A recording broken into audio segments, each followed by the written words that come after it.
Hello friends, welcome back to my YouTube channel. आज हम कर रहे हैं टीजीटी सोशल साइंस का जो एग्ज़ाम हुआ था 4 नवंबर को शिफ्ट 2 में, उसका English part. Let's get started. सबसे पहले कॉम्प्रिहेंशन ला रखा है तो क्वेश्चंस पढ़ लेते हैं। Question number 1, in the Pearl Steinbeck portrayal of Kino's pursuit of wealth primarily serve to highlight क्या? The inevitability of social inequality and the futility of resisting it. Second, the transformative power of ambition on a person's life. Third, the essential need for wealth to provide security and happiness. Fourth, the destructive consequences of valuing material gain above personal integrity. Question number 2. According to the underlying passage in Steinbeck's The Pearl, which of the following best represents the greatest riches that Steinbeck advocates for through Kino's journey? A. The prestige and social power achieved through financial success, the bond of family integrity and a purposeful life. Third, the dominance and control over one's fate through material means. Fourth, the satisfaction that comes from overcoming adversities through wealth. Third question क्या है? Which of the following best describe the tone of the passage in its discussion of Steinbeck's The Pearl? Enthusiastic and persuasive, reflective and admonitory, reverent and nostalgic, spectacle and dismissive. Question number 4. Select the most appropriate title of the passage: The Hollow Pursuit of Wealth, Lesson from the Pearl, Material Success and its Rewards in the Pearl, Kino's Journey, The Struggle of Ambition, and Exploration of Love and Family in Steinbeck's works. Fifth, question number fifth क्या है? Select the most appropriate antonym of the given word. देखो, होलो, होलो का मतलब आपको पता ही होगा, empty, looking substance, lacking substance.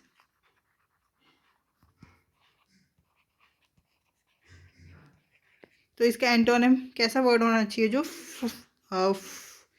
Fill हो, solid हो, फुल हो, डेंस। डेंस का क्या मतलब होता है? सॉलिड, फुल और सब्सटेंशियल। एम्प्टी, एम्प्टी तो इसका सिनोनिम हो गया होलो का। फ्रजाइल, फ्रजाइल मतलब जो सेंसिटिव हो। शैलो, शैलो भी एक तरह से एम्प्टी होता है, होलो होता है, तो ये भी इसका सिनोनिम हो गया। ये और ये सिनोनिम हो गए। तो हमारा आंसर क्या हो गया? Option number 1 is the correct answer. अब हम अपने पैसेज पे आते हैं। The novel the Pearl stands as a powerful commentary on the dangers of materialist and the importance of embracing values that transcend wealth. Steinbeck's cautionary tale urges readers to approach life with humility, compassion, and a commitment to what truly matters. His exploration of Kino's journey provides a poignant reminder that while wealth may be alluring, it is often hollow, and that the greatest riches are those rooted in love, integrity, and a sense of purpose. Through this story, Steinbeck leaves an enduring legacy, inviting us all to reflect on our own lives and to choose paths that align with our deepest values. Steinbeck's crafts a compelling examination of materialism as a force that corrupts individuals and leaves them adrift, cut off from the meaningful aspects of life. Kino's story is a testament to the dangers of viewing wealth as the ultimate goal, as it as it often brings with it only illusion, more compromise, and eventual ruin. In the end, it stands as a timeless reminder that while the allure of wealth may be powerful, it is ultimately hollow. Steinbeck leaves with a powerful message that the true measure of a fulfilling life is not found in wealth or status, but in the strength of our connections with others and the integrity with which we live. True happiness lies not only in the pursuit of material gain but in cherishing the intangible yet deeply fulfilling aspects of life. family integrity and peace. Question क्या था? Kino's pursuit wealth primarily serve as the destructive consequence of value material gain above personal integrity. मतलब आप value जो material है उसको ज़्यादा value देने की बजाय पर्सनल इंटीग्रिटी को वैल्यू दो। इंटेंजिबल, देखो, cherishing the intangible yet deeply fulfilling aspects of life, family integrity and peace, ये ज़्यादा जरूरी है हमारी लाइफ के लिए, वो यही कह रहे हैं। तो option number 4 is the correct answer. Question number 2, according to the underlying passage in the Steinbeck's The Pearl, which of the following best represent the greatest riches that Steinbeck advocate for through Kino's journey? Greatest riches क्या है? ऊपर मैंने underline भी किया था, the bond of family integrity and a purposeful life. Option number 2 is the correct answer. Question number 3, which of the following best describe the tone of the passage in its discussion of Steinbeck's The Pearl? Tone का मतलब होता है passage में क्या बताया गया है। देखो, एंथुसियास्टिक, ऐसा मतलब एनर्जेटिक या इसके बारे में बात नहीं हुई है, तो ये नहीं होता। रिफ्लेक्टिव, देखो पैसेज में रिफ्लेक्ट किया गया है, क्या क्या रिफ्लेक्ट किया गया है? सबसे पहले तो वार्निंग दी है किस चीज़ की? Danger of materialism. सबसे पहले ही लाइन थी हमारी, डेंजर्स ऑफ मेटेरियलिज्म। अगर हम मैटर्स मतलब चीज़ों को ही मैटर देते रहेंगे तो वो एक डेंजर बन जाएगा। और उसके बाद फिर cautionary tale, poignant reminders, danger, timeless reminders, ये सारे वर्ड से हमारे को रिफ्लेक्ट किया गया है with a combination of clear, moral, admonitory. तो हमारी टोन कैसी है? Reflective and admonitory. Option number 2 is the correct answer. Question number 4, title of the passage. Title क्या देंगे? The hollow pursuit of wealth. मतलब जो वेल्थ है, चीज़ें हैं, वो एक तरह से एम्प्टी है, खाली है, but lessons from the Pearl, मतलब ये जो लेसन है हमारे को कहाँ से मिला है? द पर्ल जो नॉवल है उससे। तो यही सबसे बेस्ट टाइटल सूट हो रहा है। Option number 1 is the correct answer. Question number 5 तो हम कर चुके हैं, antonym of hollow, dense. Question number 6, which of the following sentence contains an antonym of the word rodomontade. Rodomontade का क्या मतलब होता है? पहले तो यही डिस्कस कर लेते हैं। बूस्टफुल टॉक, boastful talk, bragging और arrogant display।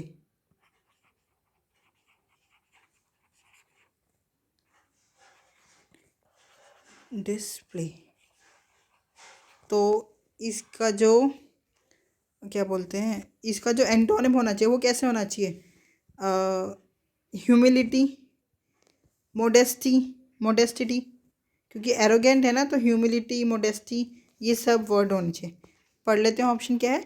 The vicious attack by the mob drove Brutus and Cassius out of the Rome. तो यहाँ पे वर्ड क्या हो गया? Vicious attack. विशियस अटैक का क्या मतलब होता है? हाँ, तो विशियस अटैक मतलब वॉयलेंस के बारे में बात हो रही है ना, कि वॉयलेंस हुआ है। सेकंड पढ़ते हैं, the wise man was impressed with by the humility of the great conqueror and agreed to have him as his disciple. Third, the prince expressed his gratitude to the young woman who saved his life from the robbers. तो gratitude show हो रहा है यहाँ पे। तो gratitude यह polite word, polite होता है। gratitude मतलब किसी को थैंक्स करना, तो पोलाइट वे में करेंगे। The boisterous presentation of gaudy colors at his fashion show didn't impress me. तो यहाँ पे boisterous का क्या मतलब है? boisterous presentation means ये एक तरह से सिनोनिम ऑफ रोडोमोंडेट है, मतलब बोस्टफुल टॉक है, ब्रैगिंग है, एरोगेंट है। तो हमारा आंसर क्या हो गया? Humility. Option number 2 is the correct answer. Question number 7, select the most appropriate option to fill in the blanks. Article आपको यहाँ पे फिल करना है। Dash renowned artist unveiled her latest masterpiece at dash prestigious gallery opening. देखो, जो gallery opening है मतलब एक प्रेस्टिजियस गैलरी ओपनिंग है, मतलब कोई पर्टिकुलर होगी, तो पर्टिकुलर होगी तो हम यहाँ पे यूज़ करेंगे द। और कैसा आर्टिस्ट है? रिनोल्ड, मतलब एक फेमस ही आर्टिस्ट है, उसने अपना लेटेस्ट मास्टरपीस शो करके अपने आप को दोबारा उभारा है। तो पहले से ही आर्टिस्ट है, मतलब फेमस आर्टिस्ट है, तो हम यहाँ पे भी क्या यूज़ करेंगे, वर्ड द। तो आंसर क्या हो गया हमारा, ये option number 3 is the correct answer. The renowned artist unveiled her latest masterpiece at the prestigious gallery opening. Question number 8, select the incorrectly spelled word in the given sentence. Her proclivity of meticulous organization was both admired and envied by her peers. envied नहीं होता, envied होता है, ये आई एक extra है और इसका meaning क्या होता है, to want something that somebody else have, to want something that somebody else have। एक बार ऑप्शंस की मीनिंग देख लेते हैं। वैसे आंसर तो हमारे को पता चल गया, option number 3 is the correct answer. Proclivity, proclivity का क्या मतलब होता है, a natural inclination, a natural inclination. Meticulous, meticulous very careful and precise, very careful and precise. Organisation, तो ये तो पता ही है, ऑर्गेनाइजेशन मतलब एक संस्था, है ना, तो इसको तो लिखने की जरूरत ही नहीं है। क्वेश्चन नंबर 9 PQRS का क्वेश्चन है हमारा। Sentence of a paragraph are given below in jumbled order, arrange the sentence in the correct order to form a meaningful and coherent paragraph. देखो कैसे, कहाँ से स्टार्ट हो सकता है, एस से, पी से और क्यू से। तो पहले पी पढ़ लेते हैं। This result in a natural pool of रफली, दिस रिजल्ट मतलब इससे पहले कुछ बात हुई होगी, उसके लिए वर्ड यूज़ किया है दिस, तो पी से तो स्टार्ट हो नहीं सकता। क्यों देखते हैं। The Nobel prize hold an esteemed reputation largely attributable to its meticulous and demanding selection process which commences a full year prior to the announcement of the laureates. तो क्यू से लग रहा है स्टार्ट हो सकता है, क्योंकि नोबेल प्राइज होल्ड्स मतलब इस प्राइज़ के बारे में ही बता रहे हैं वो, और इसका रिजल्ट नोबेल प्राइज़ किसको मिलेगा उसके बारे में ही आप ये बात कर रहे होंगे। आर से हो नहीं सकता। अब एस देख लें। Subsequently approximately 1000 of these invited nominators submit their recommendation for each prize, नहीं ये यहाँ से भी नहीं हो सकता, तो क्यू से ही स्टार्ट होगा। अब क्यू के बाद आर होगा या एस होगा वो देख लेते हैं। क्यू के बाद R, with the selection beginning in early autumn over 6,000 distinguished individuals, including experts and previous laureates, are invited to put forward nomination across a range of disciplines। देखो आर में बात हो रही है 6,000 लोगों की जो अपने सबमिट करेंगे, और एस में क्या बात हो रही है कि अप्रोक्सीमेटली 1000 ऑफ दीज इन्वाइटेड, कौन से इन्वाइटेड, जो 6,000 लोगों ने इन्वाइट्स भेजा उसमें से 1000 को ये नॉमिनेट करेंगे। तो पहले आर आएगा, देन एस, then P, तो Q R S and P, option number 3 is the correct answer। Question number 10, select the most appropriate meaning of the given idiom, to be on tender hooks। तो इसका मतलब क्या होता है, to be on tender hooks, to feel very nervous, tense or anxious while waiting for someone important to happen। मैं लिख देती हूँ यहाँ पे, to feel very nervous, tense or anxious while waiting for something important to happen।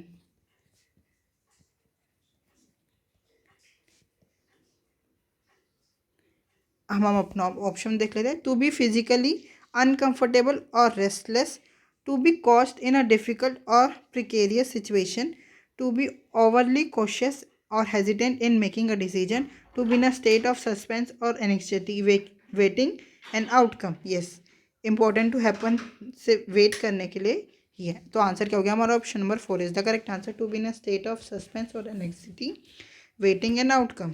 Question number 11, select the most appropriate meaning of the given idiom. Take the bull by the horns. देखो अगर हम इसको पढ़ें तो हमारे को meaning क्या समझ में आ रहा है? जो बैल है उसके सींगों से उसको पकड़ना। तो ये तो एक बहुत डिफिकल्ट काम है ना, या डिफ़िकल्ट काम भी है। और इसको हम इस वे में भी कह सकते हैं कि जो प्रॉब्लम है उसको डायरेक्टली फेस करना। तो क्या है? To mislead someone, to avoid a difficult situation, to confront a problem directly, और टू एक्ट रेकलेसली। तो आंसर क्या हो गया हमारा? Option number 3 is the correct answer. To confront a problem directly. देखो इसको हम ये भी बोल सकते हैं अगर याद करने के लिए, वैसे ये भी to confront a problem directly ये भी बिल्कुल सही है। बट इस ईडियम को देखते ही हमारे दिमाग में क्या आता है? To face a difficult situation, to face a difficult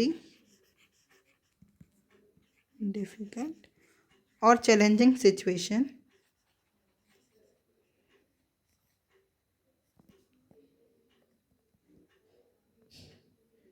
boldly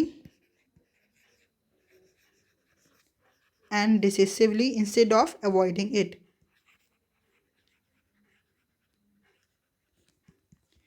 Instead of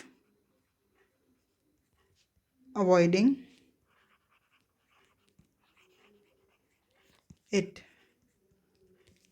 Question number 12. Select the most appropriate option to fill in the blanks. The novelist prose, though undeniable beautiful, was often criticized for its dash nature, obscuring the plot and leaving readers bewildered. Bewildered, yes. देखो इनकी meaning देख लेते हैं सबसे पहले तो। Femoral का क्या मतलब होता है? शॉर्ट लिव्ड, शॉर्ट लिव्ड और fleeting. पेल्यूसिड, that is clear and easy to understand. Clear and easy to understand.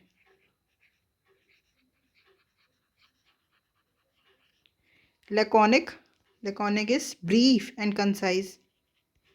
Brief and concise. And convoluted, that is overly complex, twisted, difficult to follow. Overly complex, twisted and difficult to follow.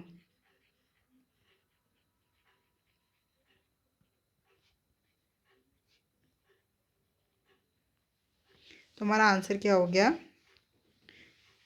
Was often criticise for its convoluted nature. मतलब जो उनका जो nature है complex है, twisted है, difficult है उनको समझना।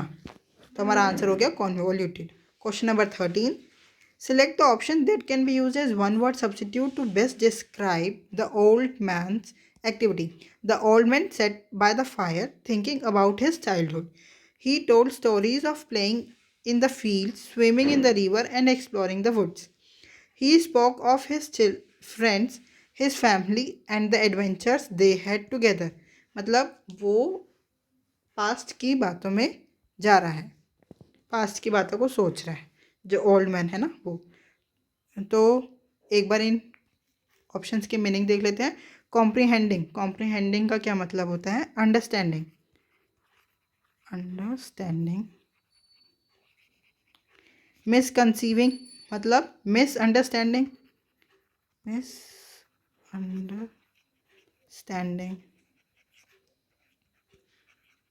assimilating, assimilating is absorbing or taking in information, absorbing or taking in information.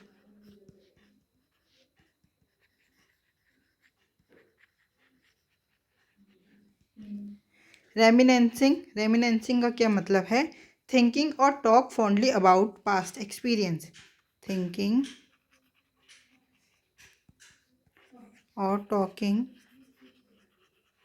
fondly about past experience.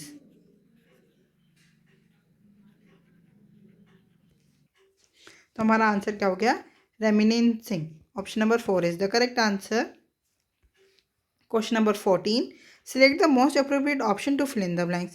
The artist's latest installation, a desk collection of found objects and multimedia elements, sparked lively debate among critics. तो देखो यहाँ पे क्या word use होगा, कैसा collection है जिसमें objects, found objects and multimedia elements spark lively about debate among critics. तो कैसा कलेक्शन है? हेट्रोजीनियस. हेट्रोजीनियस का क्या मतलब है? Diverse in nature and composed of different kinds of elements. Diverse है, diverse in nature. whimsical, playful and fanciful. Playful और fanciful. prosaic. prosaic का क्या मतलब है? ordinary और dull. ordinary और dull. didactic. didactic का क्या है? intended to teach or instruct. intended to teach or instruct. तो कैसा कलेक्शन है? वो है heterogeneous. Option number 1 is the correct answer. Question number 15. Select the incorrectly spelled word in the following sentence. He had to acquiesce to going to an otolaryngologist because of the unendurable pain in his ears, and it turned out to be a severe allergy to rhododendrons. देखो ये ओटोलैरिंगोलॉजिस्ट के पास वो जा रहा है क्योंकि उसके year में अनएंड्योरेबल पेन है. तो ओटो हमारे को मीनिंग भी तो बताना चाहिए ना. तो ओटोलैरिंगोलॉजिस्ट कौन है? अब तो ये एक पर्सन है, मतलब sorry a specialist in year. ENT का जो स्पेशलिस्ट होता है ना उसको बोलते हैं ओटोलैरिंगोलॉजिस्ट. यहाँ लिख देती हूँ मैं, अ स्पेशलिस्ट इन ईएनटी लिख दूँ, year note and throat. Ear nose and throat sorry. Rhododendrons. Rhododendrons का क्या मतलब है? A type of flowering plant. A type of flowering plant. Incorrectly spelled पूछा था ना. एक्वेसिस होता है ACQUIESCE. यस एक्वेसिस. और इस मीनिंग क्या होता है? Is to accept something reluctantly. To accept something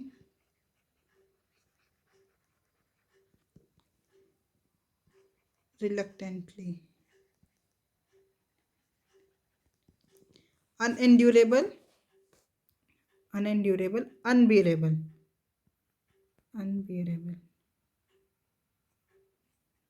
तो हमारा आंसर क्या होगा? Option number 3 is the correct answer. Question number 16. Jumbled sentence है. Sentence of a paragraph are given below in jumbled order. Arrange the sentence in the correct order to form a meaningful and coherent paragraph. देखो कहाँ से start हो सकता है? सी से, B से या डी से. पहले बी पढ़ लेते हैं. In the soft glow of dawn the Taj Mahal emerged like a vision from the mist, its ivory white marble ethereal against the pale sky. उसके बाद सी. Tourists from around the world mingled in quiet admiration, their whispers echoing through the gardens that frame the UNESCO World Heritage Site. D. D क्या है? As the sun rose higher, casting a golden hue upon the Taj, Emma knew this movement would forever be etched in her memory as a glimpse of timeless beauty and profound human emotion. तो कहाँ से start हो सकता है? देखो, B से ही start होगा क्योंकि ये सब ताजमहल के बारे में बता रखा है और यहाँ पे पूरा नाम यहाँ ताजमहल लिखा है। In the soft glow of dawn, don का मतलब पता है ना आपको, सुबह का समय। जो ताजमहल है वो एक विजन फ्रॉम द मिस्ट, मतलब इमर्ज, ऐसा इमर्ज हो रहा था, विजन फ्रॉम द मिस्ट। और Ivory white marble against the pale sky, मतलब उसके आगे स्काई भी फीका लग रहा था। तो बी से ही स्टार्ट होगा हमारा, ये दोनों ऑप्शन एलिमिनेट हो गए। बी के बाद एफ आएगा या डी आएगा, अब ये देख लेते हैं। एफ क्या है? Emma stood in awe at the grandeur before her, marveling at the intricate carvings and the symmetrical perfection of its architecture. एमा उसके बारे में बता रही है, मतलब सोच रही है। पहले उसके आर्किटेक्चर के बारे में डिस्कस करेंगे, तभी तो बताएंगे कि जब सन ऊपर गया तो ऐसा लग रहा था जो गोल्ड क्या, casting a golden hue upon the Taj, मतलब ऐसे परछाई सी बन रही है गोल्डन की, ऐसे ऐसे ऐसे ऐसे, ठीक है। तो उसके बाद में बताएंगे ना, तो पी के बाद पहले एफ आएगा, देन डी आएगा। तो आंसर क्या हो गया हमारा, मतलब डी। उससे पहले कूल मार्बल्स ये भी आ सकता है, मतलब मैं तो बी और डी में से बता रही थी, पहले एफ आएगा। तो option number 3 is the correct answer. Question number 17, select the option that can be used as a one word substitute for the given group of words. Someone who possesses keen mental discernment and good judgment. Someone who possesses keen mental discernment and good judgment. Substitute कौन होता है? Very attentive to detail or hard to please. Very attentive to detail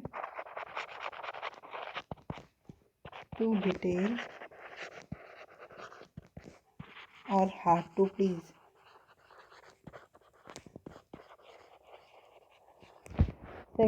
Sagacious,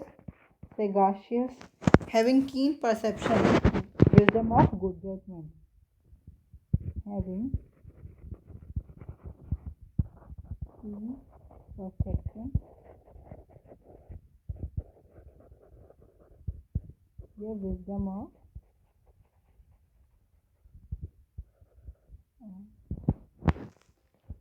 wisdom and good judgment. Obtuse is slow to understand.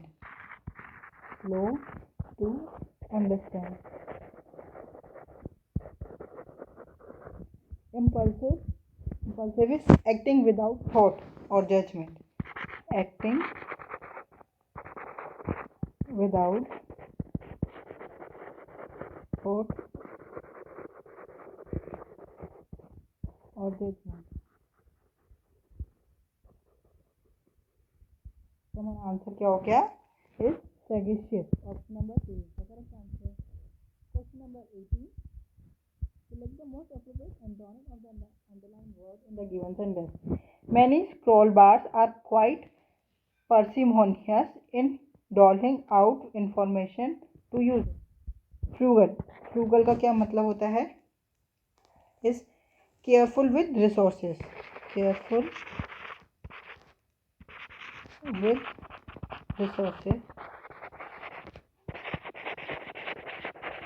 Cheap, inexpensive. Generous, willing to give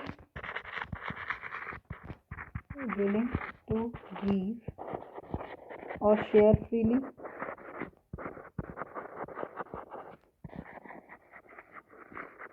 Delicate, fragile, मतलब sensitive.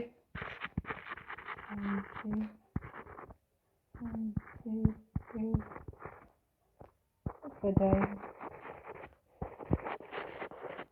और parsimonious का मतलब पता होगा तभी तो हम उसका एंटोनिम बताएंगे ना। Parsimonious means unwilling to give और स्पेंड, अनविलिंग टू स्पेंड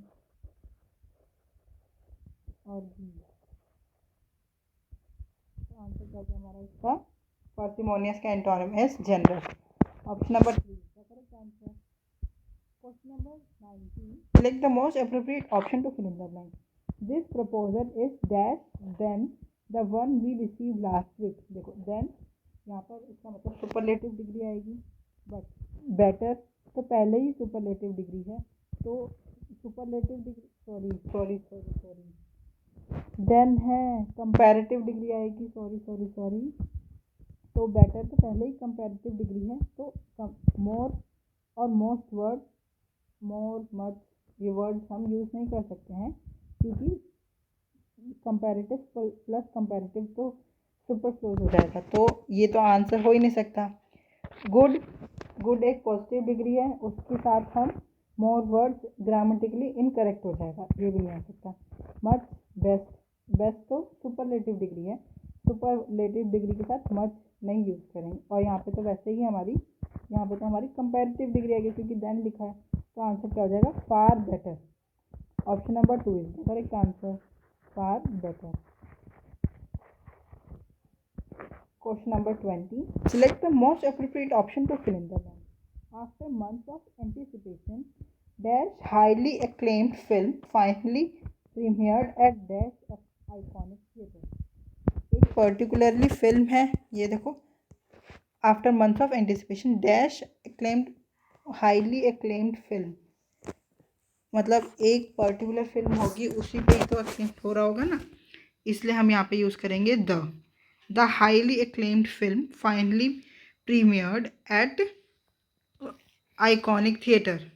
कोई मतलब कुछ पर्टिकुलर थिएटर हैं उन्हीं में ही लग रही है, इसलिए यहाँ पे भी हम यूज़ करेंगे द। तो आंसर क्या गया हमारा? Option number 1 is the correct answer. I hope ये 20 क्वेश्चन आपको अच्छी तरह समझ में आए होंगे। अगर आपको कोई भी डाउट है तो आप हमसे जुड़ सकते हैं @mathsps1 टेलीग्राम चैनल पे। और मोस्ट इम्पोर्टेंट, राज सर के द्वारा DSSB मास्टर्स बुक मतलब 5 सब्जेक्ट की बुक्स पब्लिश कर दी गई है। कौन से चैनल पे? सर के ही चैनल पे, मास्टर बुक